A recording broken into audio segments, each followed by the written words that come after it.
Well, in anticipation of the State of the Union tonight, we wanted to hear from voters about President Trump's first year in office. CBS This Morning co-host John Dickerson spoke with 5 voters in the Orlando area of Florida. Florida is, of course, a key battleground state. They range in age from 21 to 70. 3 voted for Donald Trump, while 2 voted for Hillary Clinton.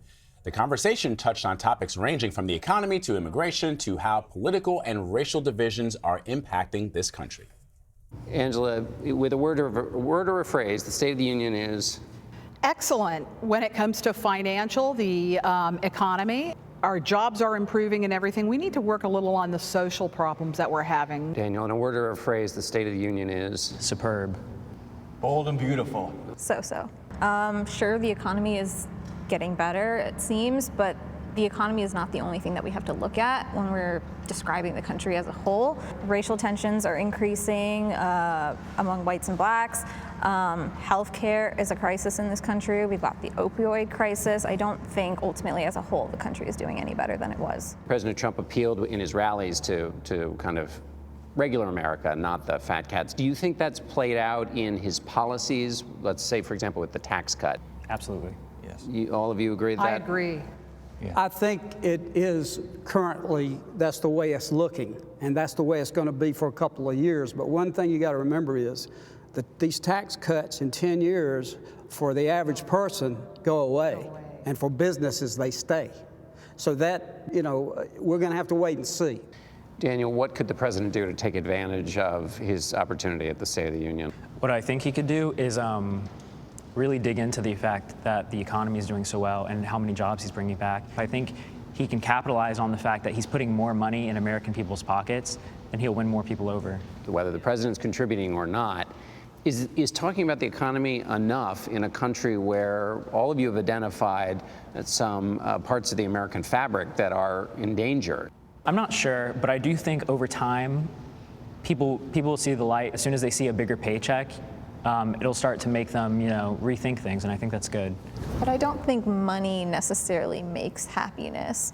Like, sure, somebody's going to end up with more money in their paycheck every month, but at the same time, when you face such systemic oppression, in especially impoverished communities, I don't think the money is going to offset that, What could the president do as a Trump voter to improve it in terms of race relations? What would you like to see him do? He just needs to be unifying. His language is a little bit divisive. Just remind us that we're all Americans. We all share common values. We all want to see each other succeed and feed off that. I'm working off of just one individual. My wife is black. She has no problems with him. There are a lot of black Americans that are in favor of Donald Trump because they see that when the boat raises, they'll be raised along with it. The thing I notice about him, he's unfiltered and he's real.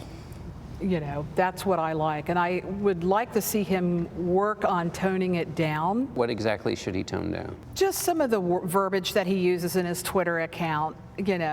Sometimes it is cringeworthy. He should be a little bit more presidential acting. Daniel, when the president once said, with the exception of the late, great Abraham Lincoln, I can be more presidential than any president that has ever held the office. You think that's true? I don't think that's true now. And in the past, I think he was playing into the crowd when he said that. But I'd like to see him become more presidential. It's actually one of my biggest qualms with him, is that, at times he comes across as childish and petty. Larry, what gives you hope in America? Well, I hope that we can come together and not tear the country apart. What's important is we're all Americans, and we really do need to make America great, but we're never going to do it as long as we've got leadership who constantly tear down the other side or they degrade some other people. I just hope that someday we can become one, but I don't know if that's possible, but I hope it is. Is the president behaving in the way you just described? No, he's not. He's not acting that way. And the sad part about it is, I think Donald Trump has an excellent opportunity right here. If he would, get his rhetoric under control and start thinking about everybody else instead of himself, I think that he can make a big difference. Mark, if you were to finish this sentence, with a word or a phrase, America needs to be more? Accepting, just accepting. I accept Debbie for, even though she is a rabid, I don't know, not rabid, but liberal. I'm fine with that because she's entitled to the opinion, and that's great. These two have given me hope. Young people who look at the world and they want to change it for the better, that gives me hope. Nice to have a civilized conversation about politics and political differences. Joining us now on the set is CBS This Morning co-host John Dickerson. Thanks a lot for joining us, John. Sure thing. Good to be with you. So we have been hearing from the White House that one of the themes in this State of the Union address will be unity. It certainly seems as if the people that you spoke to, no matter who they voted for, really had a yearning for more unity in this country. Is that one of the things that you got out of that conversation? We got two things out of it. One is people say the economy's doing well. Even those who voted for Hillary Clinton and are not likely to vote for Donald Trump again said the economy is doing better. But then quickly they said, but we've got this other problem that is getting worse and that the president is contributing to. So the White House says there's going to be a talk of unity in the State of the Union. Okay, but the president said that, and they said that about his inaugural address, which a lot of people felt was not unifying at all. Also, unity is, it's a word in a speech. And so unless the speech is a way to kick off a sustained effort to unify the country and build bipartisan bridges between the parties, then it's just words, and it doesn't last much longer than the evening. Right. One of the things I noticed in your discussions with these Americans and in the discussions I've had with Trump supporters is the use of qualifying words. A lot of times they say, well, I wish he wouldn't do this, or I really don't like that, but I appreciate that the economy is doing better. And it almost seems as if they are struggling to reconcile what they know in their hearts is a problem, is an issue that the president has with the way he treats people, with the way that he treats, the way he's talked about different groups in this country. But because it's serving their economic interest or because it is serving their political ideologies, they're willing to give him a break, which you didn't see before in the past, in previous administrations. Can I springboard off of that before you respond to it? I noticed that, the one gentleman saying that he comes across as childish and petty.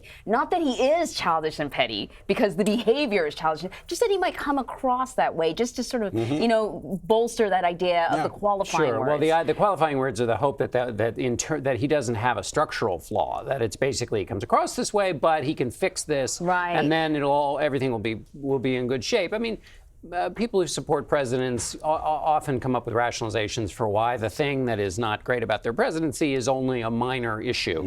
But that's why when we asked sort of broadly kind of what's the State of the Union, they brought this idea of the fabric of the country being under stress.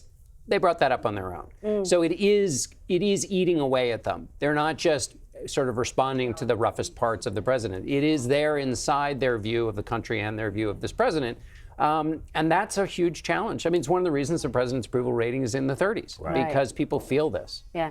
These are always sort of hard to do. You want to sort of tap into the way the whole country is feeling based on a handful of people. How did you pick these people? Well, it's a long process. We talked to lots and lots and lots and lots of people, and then you get people. You find those who are articulate. You find those who have a point of view, who aren't just saying, I like this team or I like that team, who can explain what they feel and who have some complexity to their views. And then you make sure that there's a racial diversity and age diversity and a gender diversity and voting behavior diversity, and you try and do all of that and get them all to show up at the same time. But I think it's really important to, obviously these are just 5 human beings. It's a little window, it's a little way to turn your head in a slightly different direction in looking at this country and looking at this presidency. So it's not what they say is gospel, but it's just a way to think through these issues a little bit differently, frame them in a way to talk about them that's not the kind of standard way we would do it. So the voters obviously they have a lot of anticipation for tonight's State of the Union address, the folks that you talked to as well. Generally, after State of the Union address, the president's poll numbers goes up. Sometimes they fall back down to where they are. You've seen that over the time of the course of your career. Will this speech be enough to change perceptions of some of the folks you talk? Absolutely not. Because this State of the Union, you could argue, I mean, we'll see what happens. The president could change his behavioral pattern that we've seen since he's been on the public stage as a politician and as a president. But let's assume for a moment that he behaves as we've seen him behave.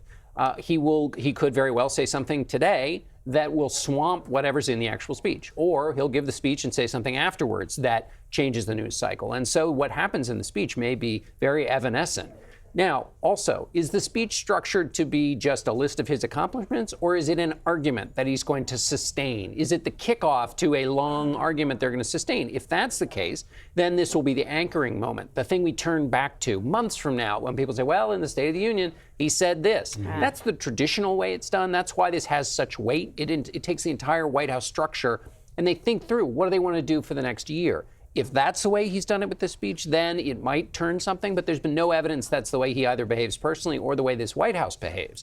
So if it sort of plays to the regular structure, that itself would be amazing, because this has been such an improvisational and unpredictable White House. Yeah, not a very traditional administration thus far. I mean, we did hear that he'll be sending out surrogates afterwards to kind of bolster that message. Does that change anything? Well, in part, it doesn't change anything because of the way public opinion works now. Because people are so polarized, people are going to see things the way they see them. Now, if the cabinet officials are being sent to the country to offer a sustained new message, then that might change something. But if they're just going out to say the economy is great and you should all give us credit for it, that's not doing anything that's particularly different than what you would expect any old Republican or any old supporter of the administration to do. That's unlikely to change positions or people's views about this president. John, Sarah Huckabee Sanders yesterday and again this morning has suggested that the American people are sick and tired of hearing about Russia, Russia, Russia. Did you ask that question at all to these individuals? Did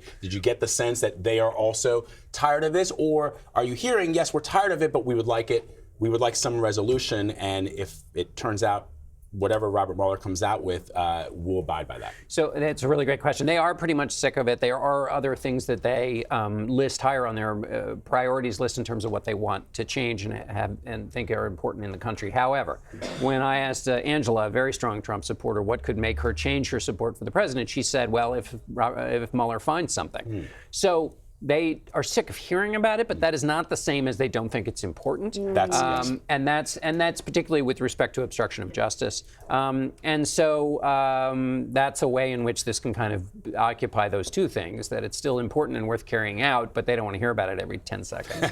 Very interesting. Well, John, I know you'll be listening to the president's speech very closely to see if he brings up any of the things that the people in your focus group brought up. We appreciate you coming by to talk about it. Absolutely, sure. Are you having fun over there? I'm having lots of fun. Yeah. You need I mean, you're not sleeping. We want you to be well rested. Well, that's true. I just had to shift the sleeping hours a little bit, but I'm getting there. We call him Mama Vlad. Yes, He's always very concerned about you. He cares about Look it out for you, man. Thank you so much.